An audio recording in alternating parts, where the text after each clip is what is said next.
참 이 답답한 시기에 하나님께서 우리 내리교회에 그 복을 주셔서 산상수훈 말씀을 계속 읽게 하시고 또 제가 말씀을 전하게 됐습니다.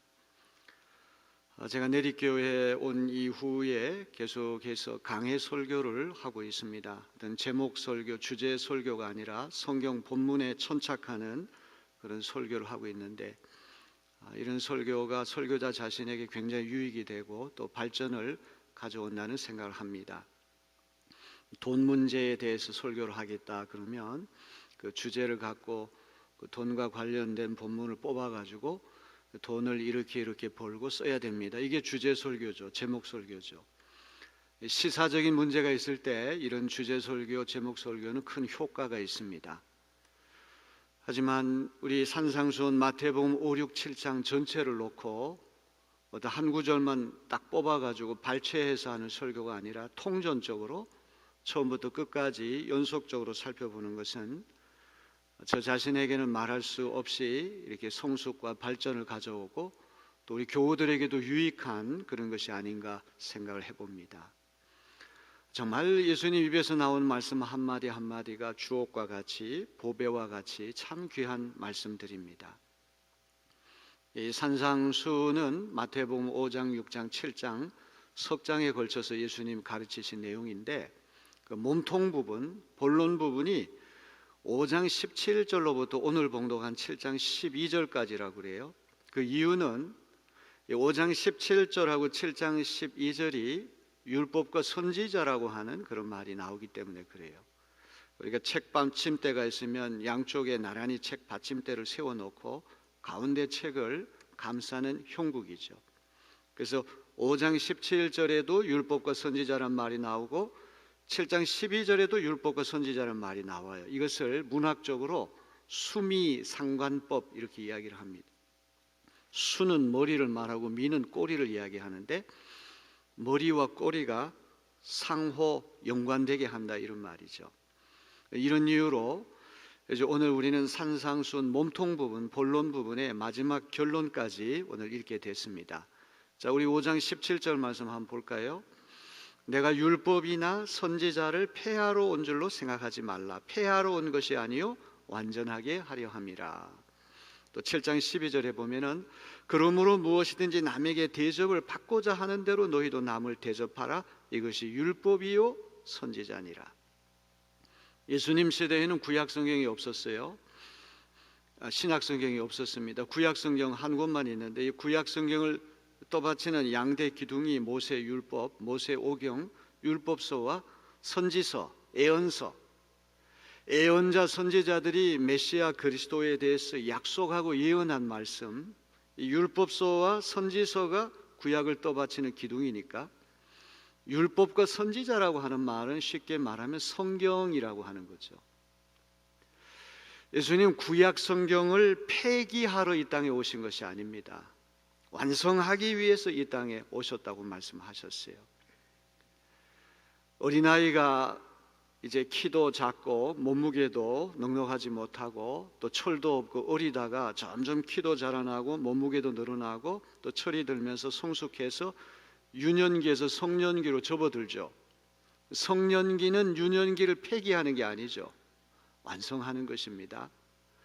어린아이 때 부족하고 미숙하고 온전치 못한 것이 이제 어른이 돼서 더 원숙해지고 완전해지고 성숙해지는 것입니다. 율법과 선지서만 가지고는 인간이 구원받을 길이 없기 때문에 하나님께서 예수 그리스도를 이 땅에 보내셔서 그리스도 예수의 복음을 통하여 구약의 부족한 부분을 신약의 복음으로 완성시킨 줄로 믿습니다. 시냇물이 이렇게 쫄쫄쫄 흘러가서 강물이 되고 큰 바닷속에 들어가 대양을 이루는데, 대양은 시냇물을 폐기하는 것이 아니라 시냇물을 완성하는 것이죠. 시냇물과 이 대양은 불연속성이 아니라 연속성이 있는 거죠. 시냇물이 모여가지고 대양 큰 바다가 되기 때문에 구약의 율법서와 예언서라고 하는 건 여전히 필요하지만 그것만 가지고는 온전치 못하고 그것만 가지고는 구원받을 길이 없기 때문에 하나님께서 예수 그리스도의 복음을 통해서 이 우리가 구원받을 길을 더 온전케 하신 줄로 믿습니다. 자, 그러면서 이제 7장 12절, 이제 오늘 제가 자세하게 말씀을 드릴 이 12절을 18세기 이후에 서양 사람들은 황금률 이렇게 불러요. 황금처럼 귀한 보배로운 율법이라고 하는 것이죠. 남에게 대접을 받고 싶은가? 그럼 먼저 남을 대접하라. 남에게 사랑받고 싶은가? 먼저 남을 사랑하라. 남에게 칭찬받고 싶은가? 먼저 남을 칭찬하라. 내가 원하는 것을 먼저 남에게 자발적으로 주도적으로 행하라. 이게 황금률이죠. 이것도 율법이여 선지자라, 이 말은 성경을 다 요약한 말씀이 여기 들어가 있다는 것이죠. 자, 이렇게 오늘 중요한 말씀을 우리가 살펴볼 터인데, 이 황금률 바로 앞에 7장 7절로부터 11절의 그 유명한 구하라, 찾으라, 문을 두드리라, 이런 기도에 관한 유명한 말씀이 나와요. 구하는 사람마다 얻을 것이요, 찾는 사람마다 찾을 것이요, 문을 두드리는 사람마다 문이 열려질 것이다. 이 말씀을 왜 하필이면 이 산상수훈의 몸통 부분이 끝나기 직전의 기도에 대한 말씀을 주님께서 가르치실까요? 이미 그 유명한 주님의 기도, 주기도문을 이미 산상수훈에서 가르쳐 주신 또 한 차례 왜 이 말씀을 우리에게 들려주시는 걸까요?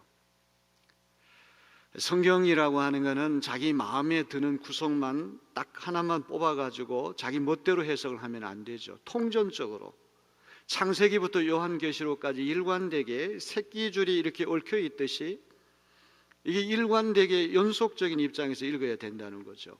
이 산상수훈도 이 기도하라고 하는 말씀만 딱 잘라가지고 읽으면 안 되고 전후 문맥을 다 보면서 앞에 있는 내용, 뒤에 있는 내용과 어떻게 연결되는가, 이걸 보면서 이 말씀을 이해를 해야 됩니다. 그동안 예수님께서 가르쳐 주신 천국 시민의 윤리라고 하는 것은 너무나 고상하고 너무나 거룩하고 저 에베레스트 산처럼 높고 하늘에 떠 있는 별처럼 높아서 우리 연약한 우리가 도저히 도달할 수가 없는 그런 이상이고 기준이죠. 어떻게 한 번이라도 남을 비판하지 않은 사람이 누가 있겠습니까? 남을 정죄하고 심판하지 않은 사람이 어디 있겠습니까? 거룩하고 진주처럼 엄청난 가치가 있는 복음을 개나 돼지와 같이 가치를 모르고 짓밟고 되돌아서서 물어뜯고 공격하는 그런 사람에게 이 거룩한 것, 진주와 같이 보배로운 복음을 전해가지고 복음을 훼손시키면 안 된다. 이것은 각별한 지혜가 필요하고 각별한 분별력이 필요한데 이거는 사람의 힘으로 할 수 없다는 것이죠.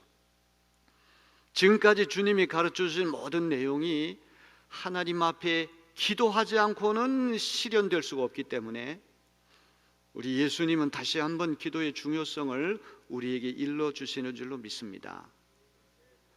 지금까지 하신 말씀을 다 한마디로 요약하면 너희는 먼저 하나님의 나라와 하나님의 의를 구하라, 이 말씀이 될 거예요.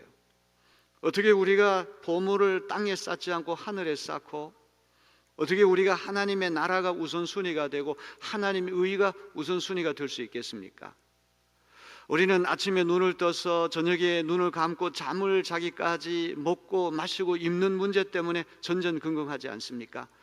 이것은 사람의 방법으로 사람의 지혜와 능력으로 되는 것이 아니라 하나님 앞에 열심히 구하고 찾고 문을 두드리는 기도할 때 하나님께서 이 산상수훈을 깨닫게 하시고 그 산상수훈 말씀대로 살 수 있는 능력을 우리에게 허락해 주시는 줄로 믿습니다.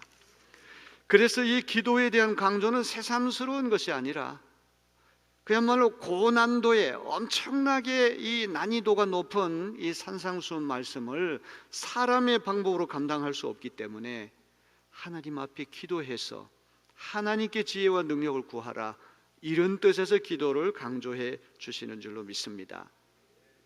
자, 오늘 7절, 8절 말씀 한번 봅니다. 너무나 유명한 말씀입니다. 예수님 구하라, 그리하면 너희에게 주실 것이요, 찾으라, 그리하면 찾아낼 것이요, 문을 두드리라, 그리하면 너희에게 열릴 것이니. 사실 7절 말씀 가지고도 다 끝날 수 있는 말씀인데 예수님 8절에서 또 한 번 확실하게 더 강조하세요. 똑같은 내용을 두 번 반복하는 것은 강조하기 위해서 그렇게 하는 것이죠. 8절에도 구하는 이마다 받을 것이요 찾는 이마다 찾아낼 것이요 두드리는 이에게는 열릴 것이다. 흥미롭게도 영어로 구하라고 하는 말은 ask라고 하는 말이고, 찾는다는 말 seek, search라고 하는 말이고, 문을 두드리란 knock, knocking, 똑똑똑 놓고 하는 거죠. 그래서 initial, 이 영어의 첫 글자를 따가지고 ask 그렇게 이야기를 해요. 아주 기가 막힌 것이죠. 그래서 7, 8절을 흔히 ask 그렇게 이야기를 합니다. 어떤 목사님은 이 구하는 것하고 찾는 것하고 문을 두드리는 행위가 크레센도, 우리 음악에서 점점 세기라고 하는 크레센도라고 하는 게 있잖아요. 점층법적으로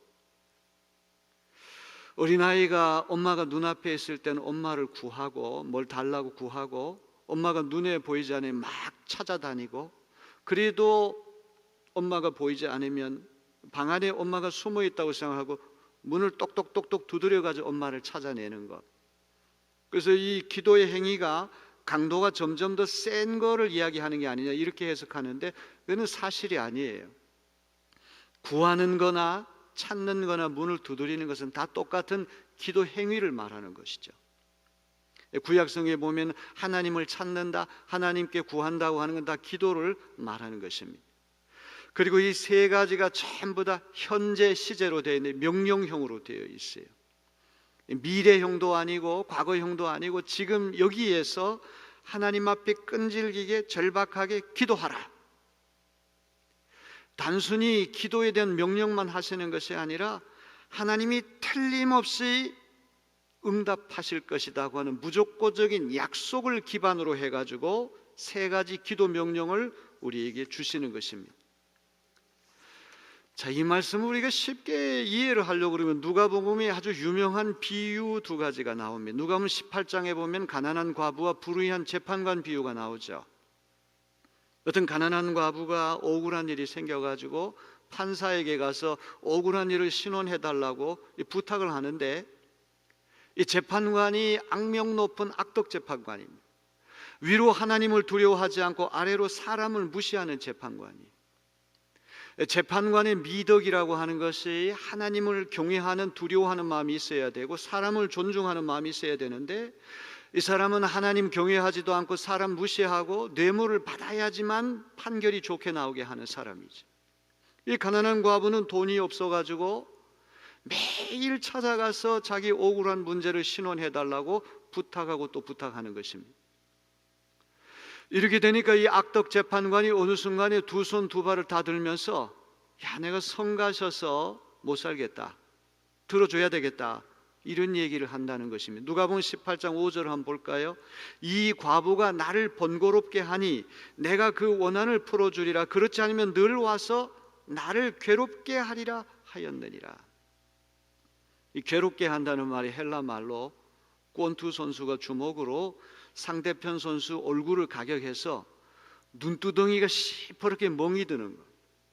이 가난한 과부가 계속 와서 졸라대니까 내가 성가셔서 제명대로 못 살겠구나 해서 들어준다는 이야기죠. 예수님 이 비유를 통해서 무엇을 가르치십니까? 기도할 때 절박하게 끈질기게 포기하지 말고 기도하라, 이런 이야기예요. 똑같은 비유가 누가복음 11장에도 등장합니다. 어떤 집에 손님이 찾아왔어요. 이 팔레스타인의 이 석회석 사막지대 땅을 하루 종일 걸어가지고 땀을 뻘뻘 흘리면서 저녁에 귀한 손님이 왔는데 그만 먹거리가 떨어진 겁니다. 이스라엘 사람들 주식이 빵인데 빵이 없는 거예요. 이 귀한 손님을 굶겨서 잠들게 할 수는 없으니까 이 사람이 옆집 친구 집을 찾아가가지고 빵을 빌리러 갔어요. 그랬더니 그 집은 이미 불이 다 꺼지고 식구들이 다 잠자리에 들었습니다. 이스라엘의 가옥 구조라고 하는 것이 한 집안의 짐승들도 같이 잠을 자거든요. 사람은 요 턱이 하나 위에서 자고 턱이 하나 밑에 짐승들을 풀어가지고 거기 잠을 자는데, 그 노크하는 소리를 듣고 어린아이가 잠에서 깨면 집안 식구들이 다 잠을 설칩니다. 짐승들까지 이제 소리가 나고 엉망진창이 되는 것이죠. 손님이 와서 대접을 못 하는데 빵이 있으면 빵 좀 빌려주시죠 그랬더니 우리 지금 잠자리에 다 들어가지고 도저히 줄 수가 없다고 얘기를 하는 거예요. 그러나 이 사람이 손님을 대접할 요량으로 계속 구하고 계속 찾고 문을 두드리니까 이 사람이 어쩔 수 없이 소원을 들어준다는 겁니다. 자, 누가복음 11장 8절 한번 볼까요? 내가 너희에게 말하는 비록 벗됨으로 인하여 친구라고 하는 이유 때문에 주는 게 아니라, 친구라기보다는 아주 무례하고 아주 결례를 범하는 아주 괘씸한 그런 생각이 들었겠지만 그 간청함을 인하여 일어나 그 요구대로 주리라. 구하고 찾고 문을 두드리는 행위는 하나님 앞에 절박한 심정으로 끈질기게 기도하라고 하는 뜻입니다. 아프리카의 어떤 부족은 기우제를 이렇게 드리면 반드시 비가 온다고 그래요. 비결은 뭐냐? 비가 올 때까지 기우제를 드린다는 거예요. 우리가 매주 주일 아침에 그 내리교인 공동 기도를 우리가 읽지 않습니까? 기도를 드리지 않습니까? 코로나 바이러스가 완전 소멸될 때까지 우리는 기도할 것입니다. 끈질기게 절박한 심정으로 구하고 찾고 문을 두드리면 반드시 응답되는 역사가 일어나게 될 줄로 믿습니다. 구하고 찾고 문을 두드리는 건 다 똑같은 기도 행위거든요. 그냥 구하라, 찾으라, 문을 두드리라, 아니면 쉽게 그냥 기도하라 이렇게 되면 끝날 거를 세 가지 표현으로 주님께서 말씀하시고, 그것도 한 번으로 그친 것이 아니라 두 구절에 걸쳐서 연속으로 반복을 하세요. 자, 그러면서 이제 9절로부터 10절은 지상의 아버지와 천상의 아버지를 대조하면서 하나의 비유를 통해 가지고 이 기도의 귀한 진리를 우리에게 가르쳐 주세요. 여기서 예수님은 초점을 끈질긴 기도하는 자세에서부터 우리 기도를 기꺼이 들어주시기 원하시는 하나님의 선하심으로 방향을, 초점을 전환시켜요. 저는 이게 너무 중요하다고 생각합니다. 아무리 우리가 끈질기게 절박하게 구하고 찾고 문을 두드려도 이것 때문에 기도가 응답되는 것이 아니라 하나님이 우리를 사랑하시고 하나님이 우리에게 좋은 걸 주기를 원하시는 선하신 하나님이시기 때문에 기도가 응답되는 거죠. 우리가 누구에게 뭘 부탁할 때는 두 가지가 다 충족이 돼야 돼요. 첫째는 들어주려고 하는 선한 마음이 있어야 돼요. 또 선한 의지만 있어서는 능력이 있어야 돼요. 그걸 할 수 있는 능력이 있어야 돼요. 많은 경우에 착한 마음을 가지고 좀 해주기를 바라는 마음은 있지만 능력이 없어서 못할 때도 있잖아요. 능력이 있는데 선한 마음이 없어가지고 또 안 되는 경우도 있어요. 우리가 끈질기게 구하고 찾고 문을 두드리는 이 기도 행위를 하면 하나님은 선하신 하나님이시고 능력 있는 하나님이시기 때문에 하나님이 우리의 기도를 들어주시는 것이지 끈질긴 기도가 들어주는 게 아니란 말이에요. 이게 초점이 우리의 끈질긴 기도하는 자세에서부터 선하신 하나님으로 전환된다고 하는 건 이 신학적으로도 굉장히 중요한 거예요. 자, 우리 9절 10절 말씀 볼까요? 너희 중에 누가 아들이 떡을 달라 하는데 돌을 주며 생선을 달라 하는데 뱀을 줄 사람이 있겠느냐?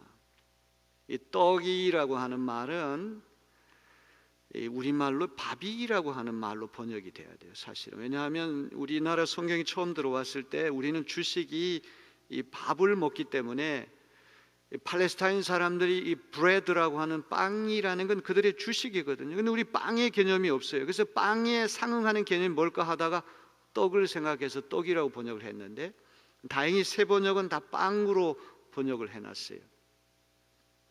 이스라엘 사람들에게 빵은 우리에겐 밥이죠. 매일 먹는 주식이기 때문에. 지금 예수님이 갈릴리 호수 주변의 산에서 이 말씀을 가르치시는데 갈릴리 호수 주변에 사는 사람들이 주식이 두 가지 있어요. 저는 빵하고 생선입니다. 오병이어의 기적도 하필이면 빵하고 물고기 가지고 5,000명을 배불리 먹이셨다는 거 아닙니까? 일반인들이 항상 먹어야 되는 가장 중요한 음식 두 가지를 얘기하시는 거예요. 지금 예수님도 빵하고 생선을 얘기하시는 것은 이스라엘 사람들이 그만큼 중요한 생필품이고 주식이기 때문에 빵하고 생선을 드신 거예요. 근데 이제 팔레스타인 땅에 가보게 되면 이 석회석 지대이기 때문에 이 주먹만한 석회석이 돌멩이들이 많이 돌아다니는데 그 겉모양만 보면 꼭 빵처럼 생겼어요. 또 이 장어류, 뱀장어 종류의 이 생선이라고 하는 것은 꼭 뱀하고 너무나 유사합니다. 그래서 이 빵이라고 하는 것하고 돌멩이라고 하는 것하고 생선이라고 하는 것하고 이 뱀이라고 하는 것은 외양이 많이 닮았어요. 예수님이 40일 동안 금식을 하시면서 마귀에게 유혹을 받으실 때에도 저 돌멩이를 떡으로 빵으로 만들어 보라는 거 아닙니까? 얼마나 배가 고팠었겠습니까?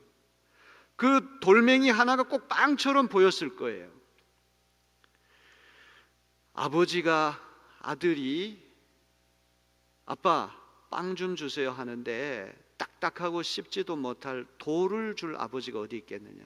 아빠 생선 좀 주세요 하는데 독을 품은 뱀을 줘서 물어 뜯어서 죽게 할 아버지가 어디 있겠느냐, 이 얘기예요. 아들이 유익한 것을 달라고 그랬는데 아버지가 아주 해로운 것을 줄 아버지는 이 세상에 없다는 겁니다. 그런 아버지는 참 아버지가 아니죠. 이거는 인지상정이고 이건 부성애의 일반 원칙이에요. 자, 예수님께서 이런 대원리를 말씀하신 다음에 그 다음에 황차논법, 한문으로 황차라고 하는 말은 하물며라고 하는 하물며 논법, 이 히브리인들의 아주 문학 기법 중에서 아주 전형적인 문학 기법, 예수님이 자주 쓰시는, 바울 사도도 자주 쓰는 문학 수사법입니다. 자, 우리 11절 다 같이 읽어보겠습니다.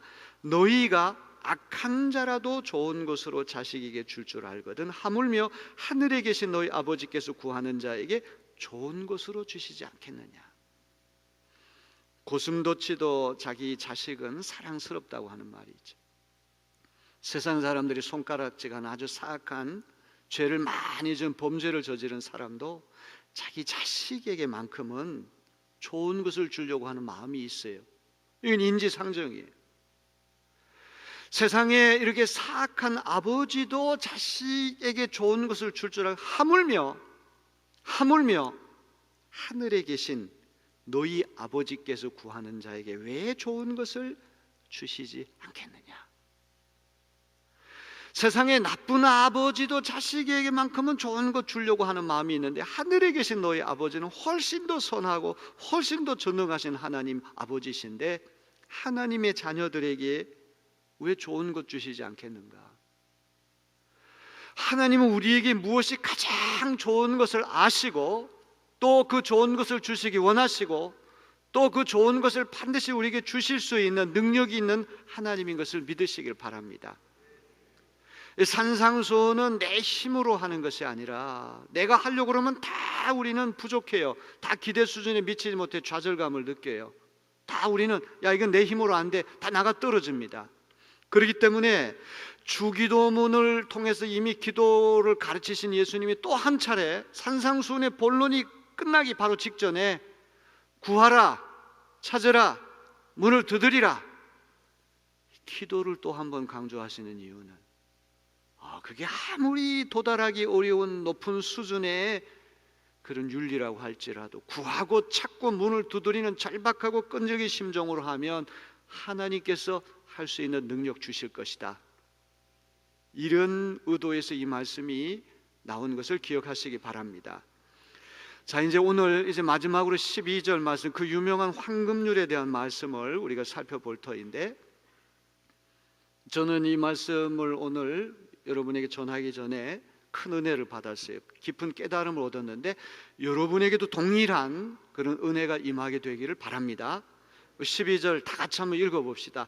그러므로 무엇이든지 남에게 대접을 받고자 하는 대로 너희도 남을 대접하라. 이것이 율법이요 선지자니라. 그러므로라고 하는 말은 이 접속부사인데 결론을 내릴 때 이 얘기를 하죠. 앞에서 이런 얘기를 하고 이제 마지막 요약 결론을 내릴 때 그러므로 헬라말로 오운이라고 하는 말인데, 아마도 이거는 5장 17절부터 시작되는 본론부에 대한 결론이라고도 말할 수 있고, 아니면 5장 1절부터 아예 산상순 시작할 때부터 여기까지의 모든 것을 요약하는 결론이라고 볼 수가 있어요. 무엇이든지라고 하는 말 중요한 말입니다. 무엇이든지. 판타, 헬라 말로 판타, 이 판타라는 말은 펜이라는 말. 펜은 모든 걸 얘기하는 거. 판타. 황금률은 어떤 특별한 영역에만 실천할 것이 아니라 우리의 모든 생활의 모든 영역에 다 실천해야 할 그리스도인의 생활 원리라고 하는 거 주님 말씀하세요. 남에게 대접을 받고자 하는 대로 너희도 남을 대접하라. 이것이 율법이요 선지자, 이것이 성경의 대정신이라고 하는 말이죠.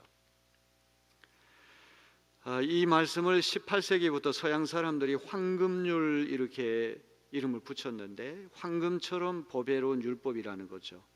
그런데 이 황금률이라고 하는 건 기독교에만 있는 게 아닙니다. 다른 고전 문헌에도 황금률이 다 나오죠. 공자님이 논어에서 이런 말씀하셨어요. 내가 원하지 않는 바를 남에게 하지 말라. 한문으로 기소, 불욕, 물시어인 이렇게 되어 있어요. 자기가 원치 않는 것을 남에게 하지 말라 이렇게 되어 있어요. 부정형으로 돼요. 부정형. 예수님은 자기 원하는 것을 먼저 남에게 하라, 긍정형으로 얘기를 하셨어요. 근데 공자님은 부정형으로 얘기를 했어요. 유대계 유명한 랍빈 힐렐이라고 하는 사람도 이런 말을 했어요. 당신에게 싫은 일은 이웃에게 하지 마십시오. 이것이 율법의 전부입니다. 다른 것은 그것에 대한 추석에 지나지 않습니다. 이것도 내가 미워하는 것을 남에게 하지 말라, 이렇게 부정형으로 되어 있어요. 굉장히 중요한 겁니다. 예수님의 황금률과 다른 이들이 얘기한 황금률의 차이점은 긍정형이냐 부정형이냐, 여기에 차이가 있어요. 하지 말라는 것은 소극적인 거예요. 내가 싫어하는 것을 남에게 하지 않았다, 이걸로 만족하는 것이죠. 여러분, 이제 남들이 이렇게 끼리끼리 모여가지고 수근수근 거리고 나에 대해서 악평을 하는 것이 내 귀에 들어오면 누구든지 다 싫잖아요. 그럼 내가 싫어하는 것을 자기도 하지 말아야 돼요. 근데 우리는 그렇게 안 하거든요. 자기에 대해서 악평하는 것은 예민하게 반응하면서 자기가 또 모여가지고 남을 이러쿵저러쿵 이렇게 악평을 하는 것은 또 정당화한단 말이죠. 자, 이제 쓰레기 버리는 것, 쓰레기 이렇게 함부로 이렇게 버리는 거 좋아할 사람이 어디 있게, 다 싫어하는 거죠. 그런데 이 공자님이나 힐렐이 가르쳐 준 대로 한다 그러면, 난 쓰레기 버리는 거 싫어하기 때문에 나는 안 할 거야. 쓰레기를 보고서도 주우려고 하는 적극적인 행동으로 안 나가요. 그러니까 이런 부정형 황금률이라고 하는 것은 자기 자신의 변화나 이웃에 대한 변화가 이루어지기 상당히 어렵습니다. 나는 남의 말 안 했어, 나는 쓰레기 버리지 않았어, 이걸로 만족하고 그냥 도피하는 거예요. 퇴거, 운둔, 아주 소극적인 삶이죠. 남들이 무슨 잘못을 저 나는 안 했어, 이걸로만 만족하는 거죠. 이러한 행동은 상당히 소극적이고 자기 자신에도 변화가 안 일어나고 이웃에게도 변화가 안 일어납니다. 하지만 쓰레기를 안 버린 것으로만 그친 것이 아니라 쓰레기를 보고서는 적극적으로 자기가 그것을 수거하는 사람, 그걸 줍는 사람, 이런 사람은 자기도 변화되고 세상을 더 깨끗하게 만들 수가 있는 거죠. 내가 싫어하는 것을 나는 안 했으니까 난 됐어, 나는 만족해, 이런 소극적인 삶을 사는 사람은 자기도 변화 안 되고 세상도 변화 안 되는 거예요. 여전히 쓰레기는 넘쳐나고 여전히 세상은 더러운 세상이 되고 말 거예요. 그러나 나는 비록 안 버렸다고 할지라도 남이 버린 쓰레기를 내가 기쁜 마음으로 자발적으로 그것을 줍는 행위는 세상을 아름답게 만들 수가 있는 것 아니겠습니까? 예수님의 황금률이라고 하는 것은 소극적으로 하지 마, 이것이 아니라 해, 네가 바라고 원하는 것을 해. 그래서 이 황금률의 정신이라고 하는 건 이 원리 아닙니까? 기독교인의 생활 원리. 우리가 공부를 할 때 아주 복잡한 것이 있을 때 물리가 통하려고 그러면 원리가 하나가 딱 펼쳐지게 돼. 그 원리 하나만 붙들면 수수께끼, 비밀, 암호 이런 게 다 풀리게 되는 거예요. 예수님의 이 황금률이 율법과 선지자라고 하는 그것은 바로 이것이 그리스도인의 생활 원리, 윤리, 원리, 이 대원칙이기 때문에 이런 정신으로 살게 되면 세상의 모든 꼬이고 꼬인 모든 관계가 다 풀리는 역사가 일어나게 된다는 말이죠. 자, 그래서 이 황금률의 정신이라고 하는 항상 이런 거예요. 나라면 이 상황에서 원하는 게 뭘까? 나라면 이 상황에서 원하는 게 뭘까? 항상 이걸 먼저 생각해 보라는 거예요. 제가 미국에 있을 때 텍사스에서 큰 수련회가 있어가지고 그 텍사스에서 제일 큰 한인교회 체육관에서 수백 명이 이제 모여서 등록을 하게 됐는데, 제가 이제 낯선 사람이고 이제 다른 곳에 있다가 거기 이제 참여를 했기 때문에 아무도 아는 사람이 없었어요. 그런데 거기 수백 명이 있으면서 자기들끼리 이렇게 웃고 자기들끼리 대화하면서 저에 대해서 한 사람도 시선을 주는 사람이, 신경 쓰는 사람이 없어요. 그때 얼마나 소외감이 컸는지 알 수가 없습니다. 그러면서 야, 교회도 그렇겠구나. 낯선 사람이 우리 교회 처음 왔는데 아무도 주의를 기울이지 않고 우리들끼리만 서로 그냥 웃고 떠들고 이러면 그 사람이 얼마나 소외감을 느끼고 얼마나 나그네 됐다는 그런 생각을 가질까, 이런 생각을 제가 하게 된 것이죠. 사람은 누구나 다 이런 상황에서는 다른 사람이 나에게 이렇게 해줬으면 좋겠다고는 마음이 다 있잖아요. 그런데 예수님은 이것을 자발적으로 내가 먼저 하라는 거예요. 이 자발적인 주도권을 자기 자신이 가지라는 이니셔티브, 남이 먼저 해주기를 바라지 말고 내가 먼저 하라는 거죠. 내가 어디 가서 사랑받고 싶고 존중받고 싶고 인격적으로 대접받고 싶으면 자기가 먼저 그렇게 하라는 거죠. 우리가 아주 무례한 사람을 만나가지고 인격적으로 어떤 모멸감을 느끼게 되면 얼마나 우리 마음이 아픕니까? 그러면 그런 마음을 자기가 먼저 남에게 자발적으로 주도권을 갖고 먼저 하라, 이것이 황금률의 원리인 것을 믿으시길 바랍니다. 자, 이 황금률 실천할 때 아주 중요한 것이 하나 있어요. 이 기대하는 마음, 보상을 기대하고 하면 이거는 예수 정신이 아니라는 거죠. 야, 내가 저 사람 먼저 칭찬하면 저 사람도 똑같이 나를 칭찬해 줄 거야. 내가 저 사람 짜장면 한 그릇 대접하면 저 사람도 반드시 나에게 짜장면 하나를 대접할 거야. 이거는 기브 앤 테이크예요. 이건 물물교환식의 거래 행위가 되고 마는 거예요. 예수님이 가르치시는 이 황금률이라고 하는 건 내가 호의를 보였는데 상대방이 악의로 갚는다고 할지라도 여전히 내가 원하는 그것을 그 사람에게 행하라, 이거죠. 어떤 보상을 기대하지 말고 자발적으로 주도권을 갖고 그렇게 하라는 거예요. 굉장히 어려운 얘기인데 이 산상수훈 전체가 다 예수님에 대한 이야기 아닙니까? 예수님의 성품에 대한 얘기고 예수님의 인격에 대한 이야기예요. 우리의 구세주이시고 우리의 대스승이신 예수님의 성품과 인격과 삶이 그렇기 때문에 그 제자로 살아가는 우리도 선생님을 닮아야 된다는 것이 산상수훈의 요점이 아니겠습니까? 오늘 이런 원리를 여러분 잊지 마시고, 상대방이 나에게 똑같이 보상 안 해주더라도 내가 먼저 내가 원하는 것을 상대편에게 해주는 것, 이것이 황금률의 정신이라고 하는 것을 기억해야 됩니다. 이제 부부관계도 마찬가지고 부모와 자식과의 관계도 마찬가지죠. 부모는 다 자식들에게 존경받기를 원하고 사랑받기를 원하는 마음이 있을 거예요. 그건 자식들도 마찬가지. 이런 마음이 있으면 그것을 먼저 행하라는 거죠. 부부관계도 마찬가지죠. 다 남편은 아내에게 사랑받고 존경받기를 원하고 아내는 남편에게 사랑받고 존경받기를 원하는데 그런 마음이 있으면 자기가 먼저 행하라는 거예요. 제가 새해 들어서 이제 결단을 이렇게 하기 위해서 이제 우리 여러분들 앞에서 이게 영상으로 해외까지 나가는 영상이기 때문에 제가 설거지 하겠다고 선언을 했어요. 이거는 이제 빼도 박도 못 하는 거예요. 그래서 제가 설거지를 지금 하고 있습니다.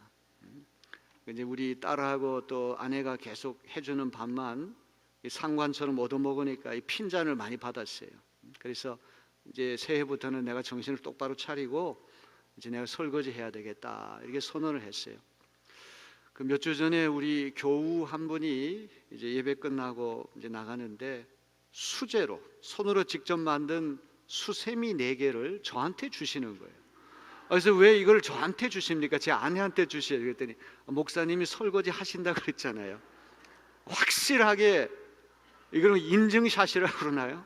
확실하게 목사님이 책임지시라 이런 얘기. 또 한 번은 어떤 우리 권사님 한 분이 또 전화가 왔는데 목사님께 따질 게 있다고 그래요.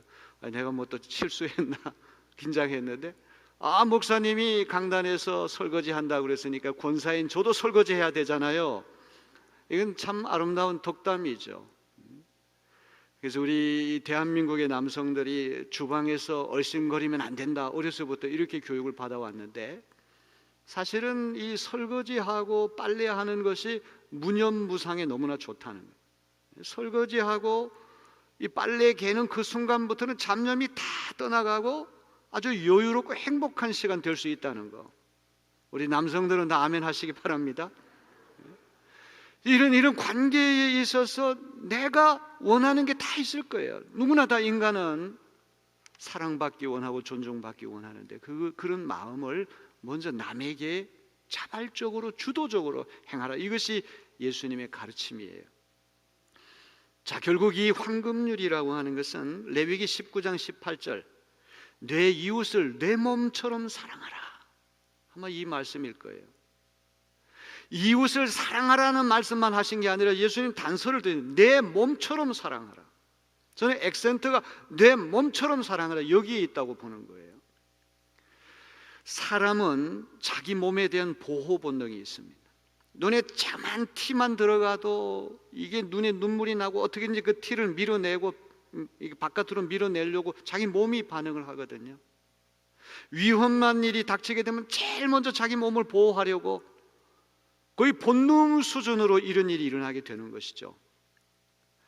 우리 몸을 다 보호하고 아끼고 사랑하는 정신, 이런 사랑의 정신으로 이웃을 사랑하라 이 말이죠. 이렇게 되면 자기 몸에 해악을 끼치는 사람이 어디 있습니까? 다 자기 몸 본능적으로 보호하려고 하는 마음이 있잖아요. 아끼려고 하는 마음이 있잖아요. 이런 마음을 가지면 이웃에게 해악을 끼치지 않고 선익을 끼치는 사람이 다 될 것입니다. 아멘. 왜냐하면 내 몸에 대한 거는 거의 본능이야. 차를 타고 가다가도 조금만 위험하면 이렇게 금방 이렇게 내 몸을 보호하고 아끼려고 하는 그 정신으로 이웃도 그렇게 대하라고 하는 것이죠. 저는 이 바울 사도께서 쓰신 편지들을 읽으면서 예수님과 동시대 사람이지만 부활하신 예수님을 만나고 생전에 육신의 예수를 한 번도 만난 적이 없는 바울이 어떻게 예수님 마음을 이렇게 정확하게 알아가지고 예수 정신을 그대로 계승할까? 참 놀랄 때가 있어요. 이 황금률의 정신이 로마서 13장 9절로부터 10절에 다 그대로 나타나 있어요. 한번 우리 볼까요? 간음하지 말라, 살인하지 말라, 도둑질하지 말라, 탐내지 말라 한 것과 그 외에 다른 계명이 있을지라도 10계명을 비롯해서 다른 613가지 계명이 있을지라도 내 이웃을 내 자신과 같이 사랑하라 하신 그 말씀 가운데 다 들어있느니라. 이 모든 계명이 이웃 사랑하라고 하는 그 계명 하나에 다 함축되어 있다는 거죠. 사랑은 이웃에게 악을 행하지 아니하나니 그러므로 사랑은 율법의 완성이니라. 참 아름다운 말씀입니다. 그다음에 갈라디아서 5장 14절 온 율법은 내 이웃 사랑하기를 내 자신같이 하라 하신 한 말씀에서 이루어졌나니 내 이웃 사랑하기를 내 몸과 같이 하라 하신 이 레위기 19장 18절 한 말씀에서 이루어졌다는 거예요. 자, 예수님 가르쳐 주시는 너무나 귀한 이 황금률 정신은 무엇이든지 팬이라고 하는 말, 팬티즘 하면 이 범신론, 신이 어디나 있다고 하는 이 팬이라고 하는 말이 헬라 말에서 나왔거든요. 특정 영역에만 하는 것이 아니라 우리 모든 생활 영역, 모든 인간관계. 선생님이 제자들에게 존경을 받으려고는 제자들을 존중해줘야 되잖아요. 깍듯하게 존경하고 반말 쓰지 않고 정말 사랑의 마음으로 제자들을 다루면 제자들은 선생님을 존경해요. 근데 옛날 우리 중고등학교 다닐 때 보면 어떤 선생님은 엎드려 뻗쳐 놓고 야구 방망이로 때리고 뺨 때리고 말이죠. 여러분, 그런 세상이 한때 있지 않았으면 이건 황금률 정신이 아니란 말이에요. 모든 관계가 이 황금률의 원리로 다 해결될 수 있음을 믿으시기를 바랍니다.